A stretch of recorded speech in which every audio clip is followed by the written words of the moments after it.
신앙생활은 예수 그리스도를 알고 그 안에서 성장해 가는 과정입니다. 그러니까 신앙생활의 핵심은 뭐냐?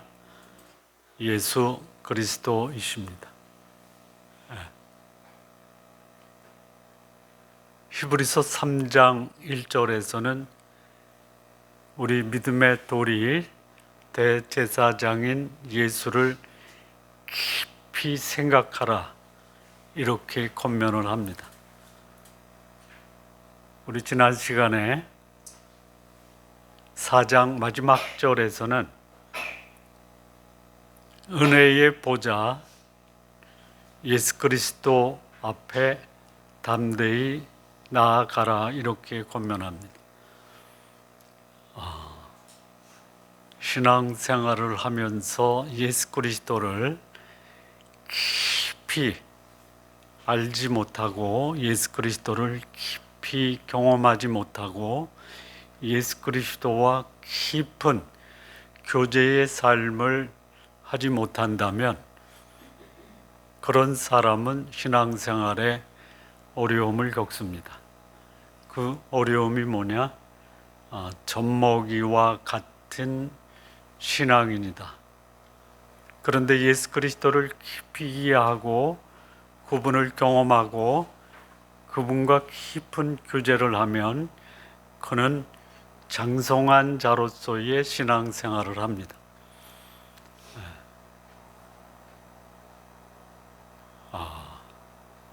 여기 본문에 교훈이 둘로 나눠지거든요. 첫째는 뭐냐? 대제사장이에요. 두 번째는 젖먹이와 장성한 자입니다. 그러니까 예수 그리스도를 깊이 알면 장성한 자, 예수 그리스도를 단순히 구약의 대제사장 정도로 알면 젖먹이.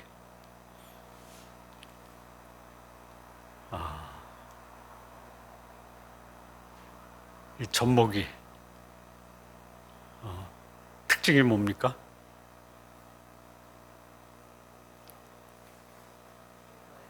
뭐예요? 잘 못 들었어요. 그러네요. 그 젖먹이에게 만약에 고기를 주면 어떻게 돼요? 탈이 나는 거죠. 그런데 장성한 사람이 젖병 들고 있으면 어때요? 그건 더 못 볼 꼴이죠. 이 본문에 보면 2절에 보면요, 이 젖먹이들의 모습이 나와요. 2절에 뭐라고 나오냐면요, 무식하고 미혹되는 자들이 뭐예요? 누구예요? 젖먹이에요. 근데 이들이 누구냐? 이 말씀에서는 대제사장이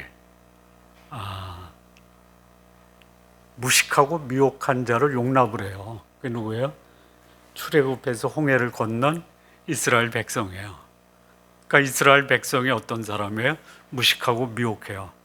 그래서 여기 보면은 대제사장을 뽑았단 말이에요. 아론의 후손에서. 근데 그들도 뭐예요? 연약해요. 대제사장들조차도 연약해요. 여러분, 이 아론이 출애굽해서 홍해를 건너고 광야에 있을 때 범한 결정적인 연약함이 뭐예요?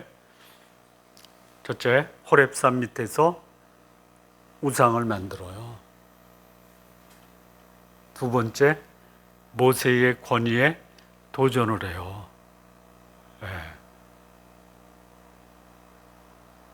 이게 연약하다라는 소위 아론의 삶에서 보여준 결정적 증거야. 그러니 이 대제사장을 따르는 소위 초대교회 유대인 그리스도인들이 온전한 대제사장으로 오신 예수 그리스도를 버리고 과거에 연약한 무식하고 미혹된 그 광야의 유대인들을 따라서 다시 과거의 대제사장 아론으로 돌아가려고 하는 이런 유혹을 받아요.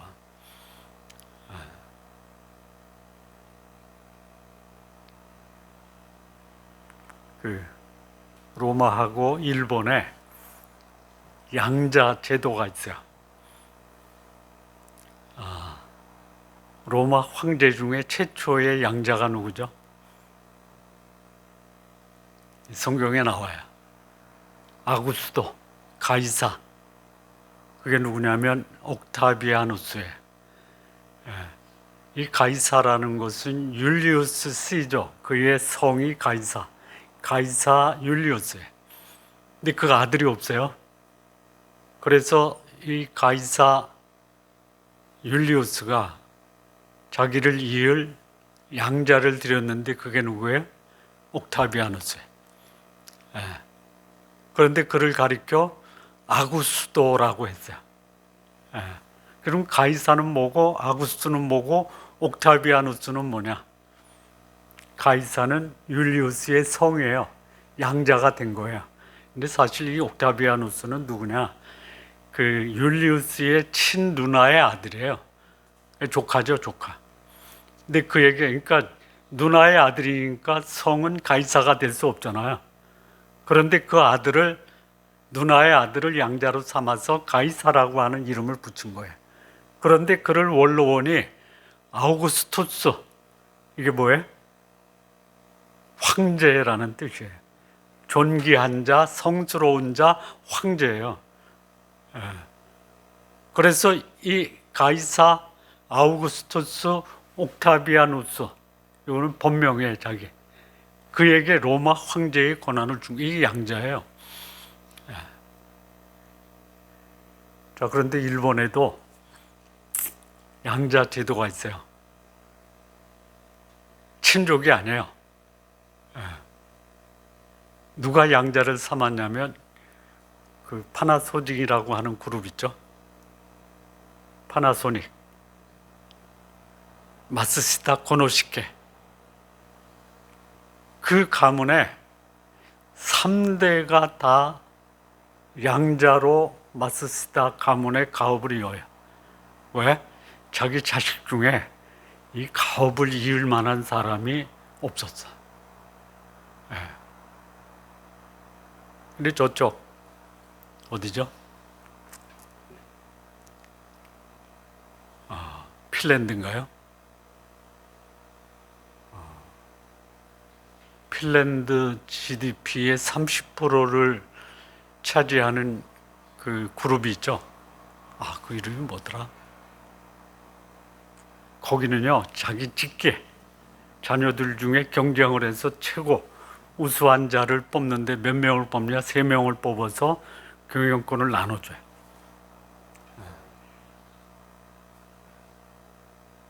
로마의 양자는 뭐냐? 소위 가문의 혈통을 잇는 계승권이에요. 가족에서 뽑아요. 그런데 일본의 양자 제도는 뭐냐? 전문성을 가지고 가업을 계승하는 그 가업의 계승권을 이루는 거예요.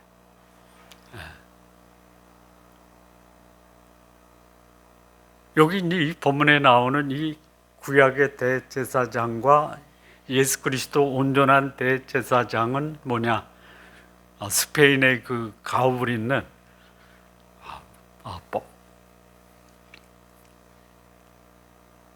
뭐죠? 발렌데이? 하여튼 발렌베리 가문이에요. 그 가문하고 유사해요. 뭐냐? 사람을 세워서 하나님의 가업을 이었잖아요. 아론. 근데 연약했어요. 실패했어요. 그래서 하나님이 직접 그 아들을 하나님과 사람을 연결시켜주는 대제사장으로 삼으신 거예요. 여기 내가 너를 낳았다. 너는 내 아들이다 하는 게 뭐예요? 하나님이 사람에게 이는 내 사역을 온전히 감당할 수 있는 하나님과 사람을 연결시켜주는 온전한 대제사장 중보자로 세웠다라는 선언이에요. 선언이 돼서 그렇게 하나님이 된 게 아니고 하나님이 그 아들을 세상에 보내시면서 이는 내 아들이라 내가 너를 낳았다라고 사람들에게 선포한 거예요. 그리고 그 유사한 예로 누구를 두냐면 멜기세덱의 반차를 따랐다라고 그래요. 여러분, 구약의 대제사장은 누구의 반차예요? 누구의 반차예요? 레위의 반차죠. 아론의 반차예요. 그런데 멜기세덱은 누구의 반차예요? 시작도 없고 끝도 없어요. 그러면 예수님은 누구의 반차예요? 멜기세덱의 반차. 혈통으로 보면 예수님은 레위 반차가 아니죠. 누구의 반차예요? 유다의 반차예요. 그래서 그를 하나님이 세상에 하나님과 사람으로 연결시켜주는 대제사장으로 삼으셨다. 구약의 대제사장은요, 자기도 연약하기 때문에 자기를 위한 제사를 드렸어요. 그리고 그것도 반복적으로 드렸어요. 제사를 드린 다음에 그는 서 있었어요. 멜기세덱의 반차로 오신 예수 그리스도 온전한 대제사장은요, 죄가 없어요. 자신을 위해서 제사를 드릴 이유가 없어요. 그리고 그는 단번에 자기 몸으로 완전하고도 그리고 이례적인 제사를 드리고 하나님 우편에 앉아 계세요. 왜 이 말씀을 하시느냐? 우리가 이 과거의 전통과 율법에 익숙하다 보니까 이 온전한 자유와 해방, 제사함에 대해서 너무 이게 익숙하지 않아요. 그리고 그 삶을 살다 보니까요, 지금까지 살았던 이 구약의 대제사장을 따르면서 율법을 따르는 건요, 세상 사람들이 별로 관심을 안 둬요. 이렇게 살아. 세상의 제도가 소위 율법과 전통을 따르면서 그들이 그거를 자신의 신앙이라고 하는 것에 대해서 별로 관심을 안 가져요. 존중해줘요. 근데 여기 온전한 대제사장, 멜기세덱의 반차를 따르는 이 거룩하고 경건하고 그 누구도 거룩하신 하나님을 대신할 수 없다라고 하는 거. 율법이 하나님을 대신할 수 없고 소위 권력이 하나님을 대신할 수 없다. 그래서 온전한 하나님, 그분께 가는 예수 그리스도를 믿는 이 신앙인의 거룩함, 이것은 박해하는 거예요. 이 시조가 아구스투스, 이게 뭐라 그랬죠? 황제라고 그랬죠? 신성한 자, 존엄한 자라는 뜻이에요. 그러니까 로마의 황제를 자신의 신으로 모시는 자에게 시조가 나의 하나님이 아니고 예수 그리스도가 나의 하나님이다라고 하니까 그들을 박해하는 거예요. 그게 견디기 어려워요. 세상 제도, 세상 유행, 세상 풍속을 따르면서 나 구원받고 천국 가는 게 좋아. 요게 소위 젖먹이의 신앙이에요.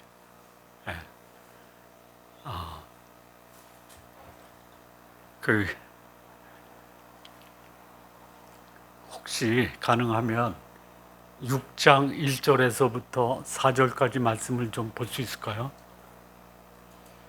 여기 이 젖먹이가 어떤 사람이냐면요, 아마 기겁을 할 거야.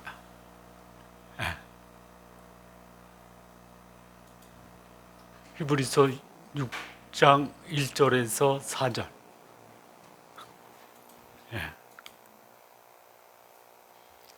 시간이 걸리나요? 여기 우리가 그리스도도의 초보, 이 초보 버려야 되는데 이 초보가 뭐냐? 여러분, 우리가 이거 초보만 알아도 돼. 뭐예요? 죽은 자의 행실을 회개하는 게 초보예요. 두 번째 뭐예요? 하나님께 대한 신앙, 믿음이에요. 회개와 믿음을 합쳐서 뭐라고 그래요? 회심이에요, 회심. 회심에 대한 분명한 이해와 이 경험이 있으면요, 이 사람 대단한 사람이에요. 그 다음 보세요. 2절. 세례. 하나님의 자녀가 되었다라는 외적인 증거예요. 그 다음에 안수 뭐예요? 직분을 받는 거예요. 죽은 자의 부활, 부활신앙이 있어요.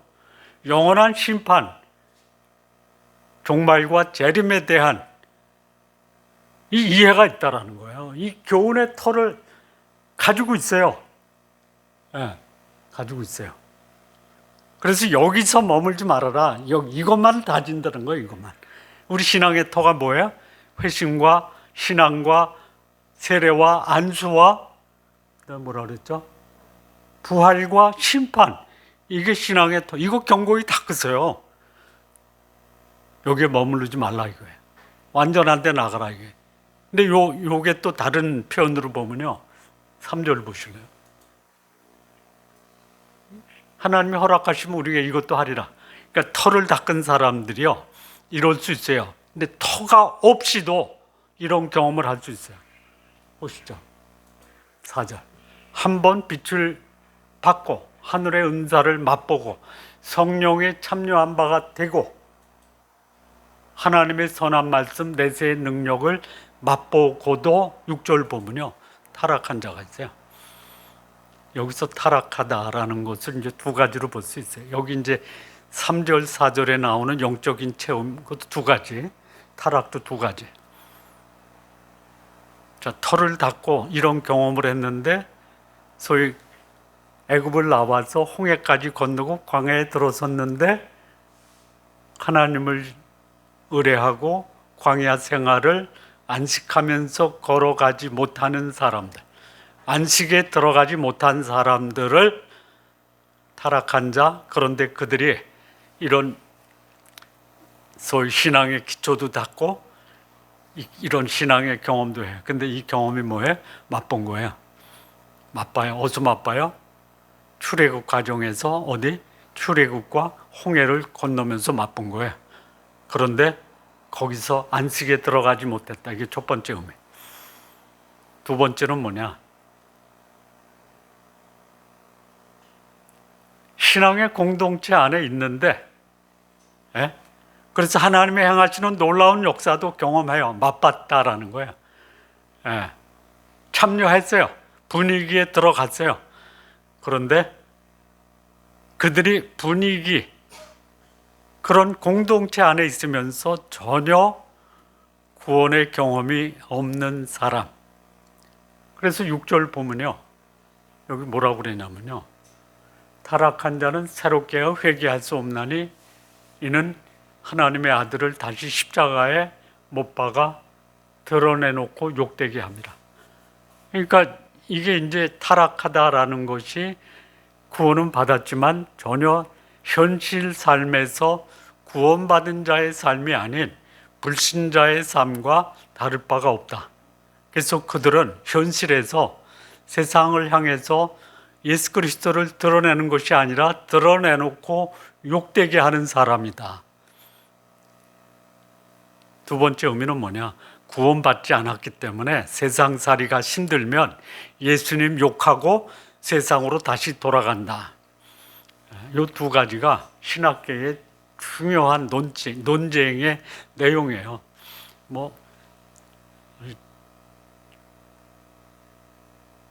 저는 개인적으로 두 가지가 다 가능하다. 두 가지가 다 가능하다. 자, 그러면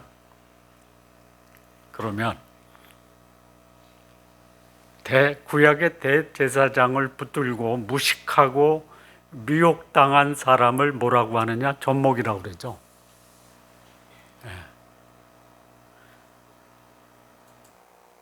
그 의의 말씀을 깨닫고 단단한 음식을 먹고 그리고 선악을 분별하는 자를 뭐라고 하냐면 장성한 자라고 그래요. 신앙생활 하려면 기왕이면 젖먹이보다는 단단한 음식을 먹는 장성한 자가 되는 게 바람직한 신앙인의 모습이죠. 자, 요거를 좀 비교를 좀 해보겠습니다.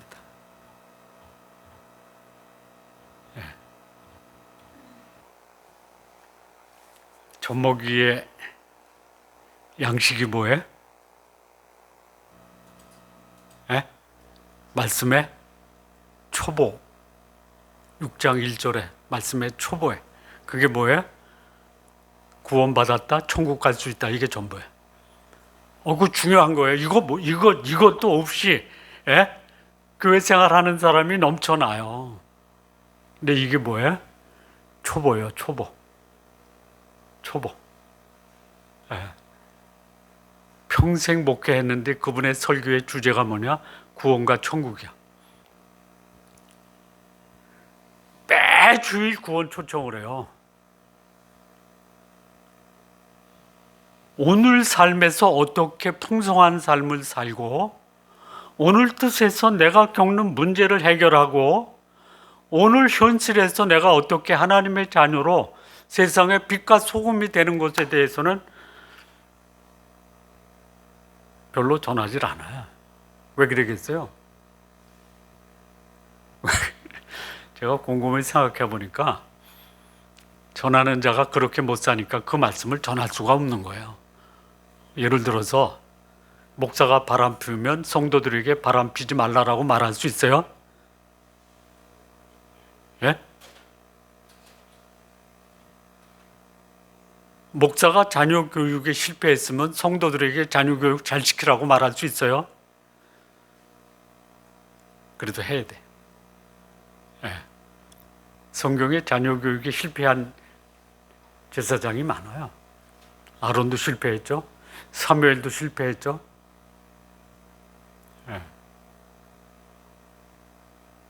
다윗과 솔로몬은 말할 것도 없어요.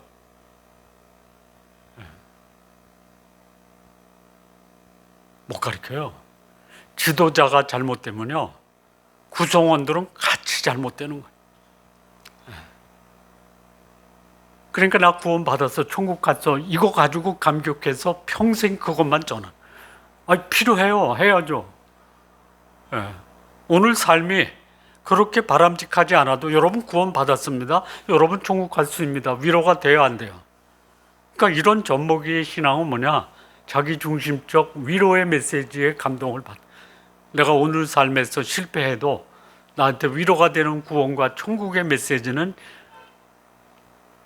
그래도 나한테 위로가 된다, 위안이 된다 이거예요. 신앙생활을 하는 이유가 뭐예요? 위로와 위안이 전부입니까? 그렇다라는 거예요. 그 의의 말씀을 경험하지 못해요. 분별력이 없어요. 장성한 자는 뭐예요? 단단한 음식이에요. 아론의 반차가 실패해서 멜기세덱의 반차가 이 땅에 오셨다. 그분은 하나님이다. 예수 그리스도를 모르니까 율법과 전통을 존중하는 아론의 반차를 따르고 육신의 연약함을 인정해주고 위로해주니까 거기에 몰두하는 거예요. 멜기세덱의 반차를 따르면요, 단단한 음식을 먹어야 돼요. 하나님이 사람이 되셨다. 잘 몰라겠어요. 시험이 왔을 때 굴복하지 말고 인내로 승리하라. 너무 힘들어. 하나님이 때로는 출애굽하는 구원의 감격을 경험하지만 광야 40년을 걸으면서 애굽의 미련과 집착을 벗어버리게 하는 인내의 훈련이 필요하다. 이거 싫은 거예요. 그거 못 담당하는 거예요. 그런데 장성한 자, 단단한 음식을 먹어요. 광야의 삶은 실현의 과정이니 이 실현의 과정을, 약속의 땅을 믿음으로 소망하면서 살아가자. 누가 가능해요? 장성한 자가 가능하는 거예요. 그리고 이 장성한 자, 마땅히 뭐가 돼야 돼요? 선생이 돼야 돼요. 그런데 이 젖먹이는 뭐예요? 평생 젖병 달라고 하는 거예요. 주일날 와서 젖병 달라고 하지 마세요. 이 주일날 목사가 강대상에서 젖병 나눠주는 거예요. 젖병. 그거 보기 어때요? 그냥 민망하죠. 그런데요, 이 소위 선생, 이 선생은 뭐를 나눠주냐면요, 먹거리 재료하고, 그 요리할 수 있는 도구를 나눠주고 나눠 먹어라 이거, 해 먹어라.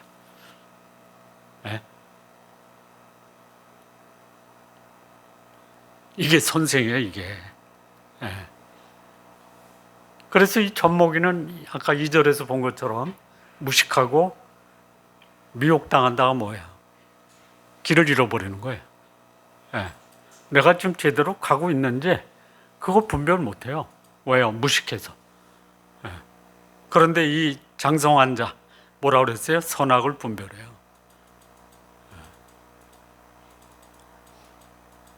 어린애들도 위험 닥치면 이게 위험하다라고 인지를 하죠. 이게 젖먹이도 알아요. 근데 장성한 자는 어떻게 해요? 선악을 분별할 뿐만이 아니에요. 분별한 것을 어떻게 해요? 행동으로 옮기는 거예요. 선과 악을 분별할 수 있는 그런 인식 능력이 어린아이도 있지만 그래도 빗나갈 수 있어요. 장성한 사람은요, 선을 알고 선을 행할 줄 아는 사람이에요.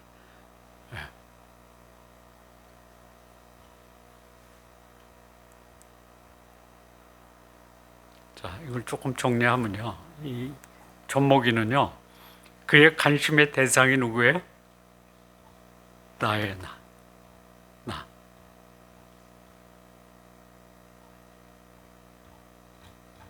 그런데 장성한 자의 관심은 누구예요? 하나님의. 젖먹이 수준은 내가 구원받고 천국 간다. 그거 알아요. 그게 뭐예요? 나에게 저주를 준 분이 내 어머니 다 알죠? 알아요. 근데 이 엄마의 마음, 그 마음에서 이 자녀를 향한 기대 알아요? 몰라요?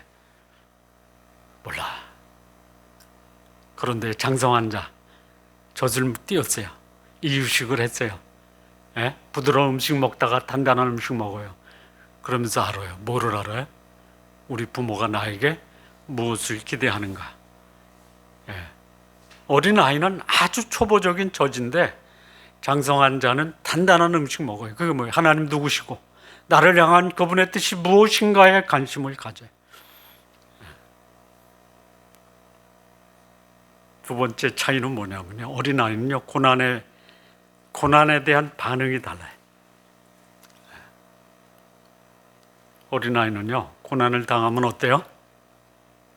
원망과 불평, 상황에 따라서 그 신앙이 요동을 치는 거예요. 젖먹이들에게 배고프면 할 수 있는 게 뭐예요? 보채는 거예요, 보채는 거. 그거밖에 할 수 있는 게 없어요. 그런데 장성한 사람은 뭐예요? 인내와 분별을 하는 거예요. 그리고 그 문제를 극복하려고 하는 노력을 하는 거예요. 믿음의 시련이 인내를 만들어내는 것을 아는 사람이에요.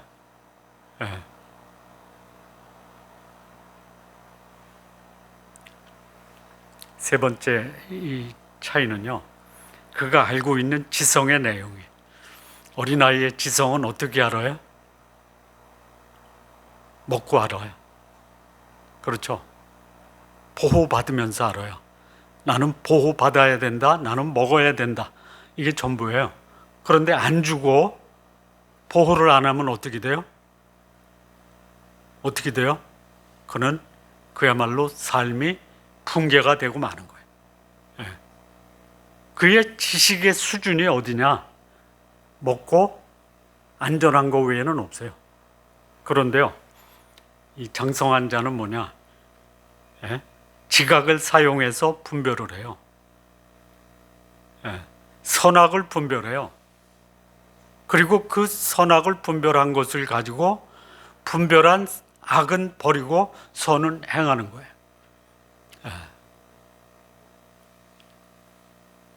자, 그 다음에 이 어린아이와 장성한 자의 열매가 있어요. 열매. 어린아이의 열매는 뭘까요? 이 가정에서 자녀를 키우면 막내 아들이 큰아들하고 비교할 때 큰아들은 그래도 책임을 주고 많이 맡기잖아요. 어린아이는 안 주잖아요. 그럼 어린아이가 뭐라고 그래요? 왜 나만 미워해? 미워하는 거예요? 소위 어린아이, 젖먹이가 맺는 열매는 뭐예요? 시기, 분쟁, 욕심, 이게 열매예요. 자, 그런데 장성한 자가 맺는 열매는 뭐예요? 온유와 화평, 절제, 사랑, 이런 열매를 맺는. 자, 이 히브리서 5장이 주는 말씀이 뭐냐? 아론의 반차를 따르면 젖먹이 수준의 신앙이다. 그러나 온전한 대제사장 멜기세덱의 반차를 쫓는 자는 장성한 자, 단단한 음식을 먹고 선악을 분별해서 선을 행할 줄 아는 자다. 오늘 너희들의 신앙의 모습은 어디에 있느냐? 이 메시지를 주는 거예요. 우리 성도님들, 단단한 음식을 좀 드시기 바랍니다. 이것처럼 힘든 게 없어요. 힘든 게 없어요. 주일날 한 번 예배 드리는 것도 고마워해야지 라고 하는 사람들이 많아요. 그러니 그냥 비근한 예요. 신학교 가서 신학을 전공한다. 그런 사람에게는 특별한 사람으로 보이는 거예요. 그러면 신학을 공부하면 다 장성하냐?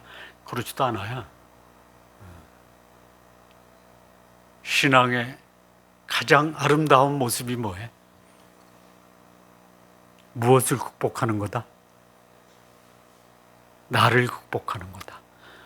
광야 생활을 걸어가는 나를 극복하고, 그리고 그 광야를 걷게 하신 나를 향한 하나님의 뜻을 분별하고 거기에 순종하는 삶이 바람직한 신앙생활이다.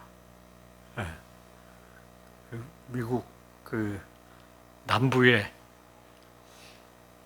하버드라고 하는 대학이 있어요. 혹시 아십니까? 베일러 대학이라고 있어요. 제가 아는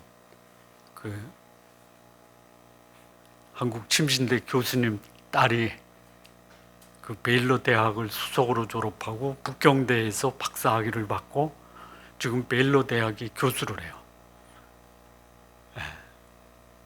지난번 필리핀 갈 때 같이 갔던 침신대 교수님 딸이 30대예요. 근데 북경대에서 정치학 박사를 땄어요.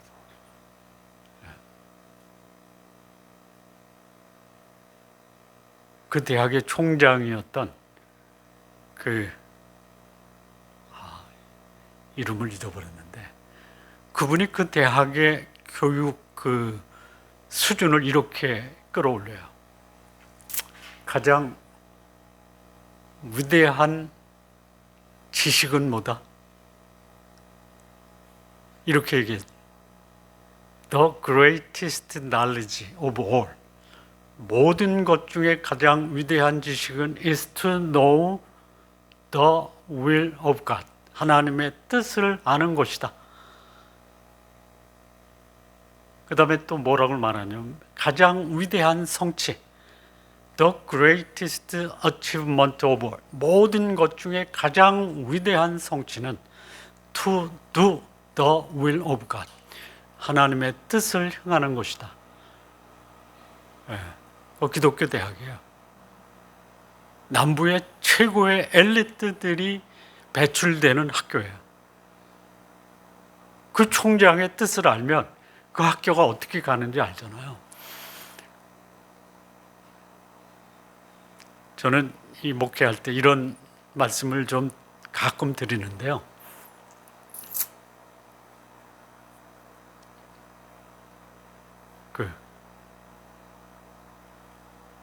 배움이 없는 교육은 미래가 없고, 훈련이 없는 신앙은 성장이 없다. 네. 그러면 미래와 성장을 위해서 필요한 것이 뭐예요? 교육과 훈련이다. 네. 그 베일러 대학 총장 이름이 조지 트루엣이라는 분이에요. 네. 우리 성도님들 배우고 익히시기 바랍니다. 네. 기도하시겠습니다. 하나님 아버지 감사합니다. 오늘 이 주의 말씀을 통해서 우리가 하나님의 뜻 앞에 견고하게 서고 우리의 삶을 하나님의 뜻을 행하는 성숙한 자로서 세워지게 하옵소서. 예수님의 이름으로 기도합니다. 아멘.